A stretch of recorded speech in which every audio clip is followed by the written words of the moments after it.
What's up, guys? NT Certified here, and I have been digging into Skyhill Black Mist heavily since release. And thus far, I'm getting a lot of enjoyment out of exploring the new semi-open world. But there is a lot to explore, and there are a lot of things that the game just doesn't tell you. So I am here to bring you 10 things that Skyhill Black Mist doesn't tell you. Let's jump in. Number 1. New game, same world. Did you know that there is a secret ending to the original Skyhill game? I won't spoil it for you, but there is a secret ending that practically sets the tone for Skyhill Black Mist. A developer also confirmed in the Steam community board that Black Mist takes place in the same world as the original game, so there is some continuity here, and that's awesome. Number 2, there are no waypoints. You start the game with a minimap of sorts, and it provides you with each location that you can visit. What the game doesn't tell you, however, is how to get to these places. So it is solely up to you as the player to learn the map and explore your way from one place to another. So as you explore, please pay attention because some of the areas have so many doors, it can make your head spin. Number 3, remember where you drop your items.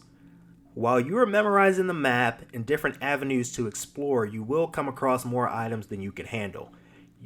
You won't be able to carry them all at once. So needless to say, some items will need to be dropped and left behind. It is important to remember that these items stay exactly where you left them. So if you decide to drop a health pack in a dark corner of a room that you won't ever visit again, that is exactly where it's going to stay.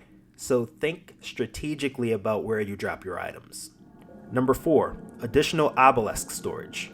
You will learn quickly that after you die, you wake up only in your underwear, which is kind of weird, but that's besides the point. And in order for you to get your clothes and items, you have to find the closest obelisk. These are essentially checkpoints for your progress. If you interact with them, you will realize that they provide a few extra spaces for storing items, and these can come in handy if you have items that you may want easier access to without having to walk across the entire map to retrieve them.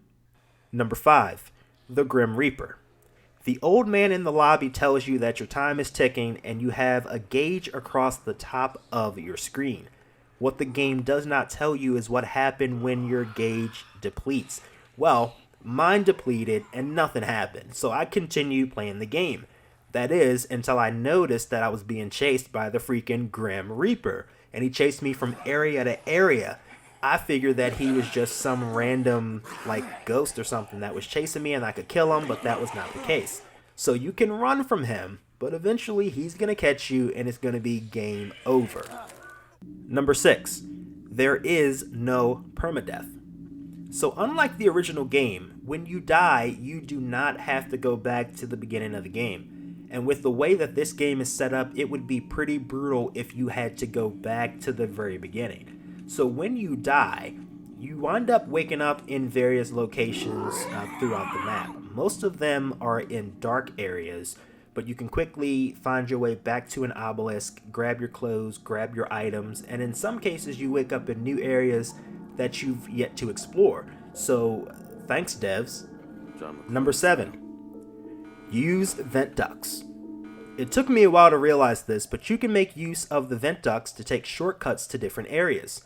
So while they may look like they're just a part of the atmosphere, they can also be your best way of moving from one area to another quickly. And if there's a great covering a vent duct, you can uncover them with the right tools. So use them and stop running in circles. Number 8, use tripwires to your advantage. You will come across a lot of tripwires throughout the game. You have the option to disable them, or you have the option to use them. If you ask me, I say use them and use them to your advantage. Wherever you see a tripwire, you will also see glass bottles. Typically, you can use glass bottles to set off those tripwires, but what I like to do is I use those glass bottles to distract and lure the monsters into the tripwires for a few free kills. Conserve those bullets and keep those knives for when you really, really need them.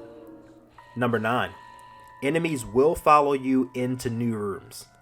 Unless you happen to be the greatest gamer in the world at sneaking around, There will be a time where you are chased by monsters.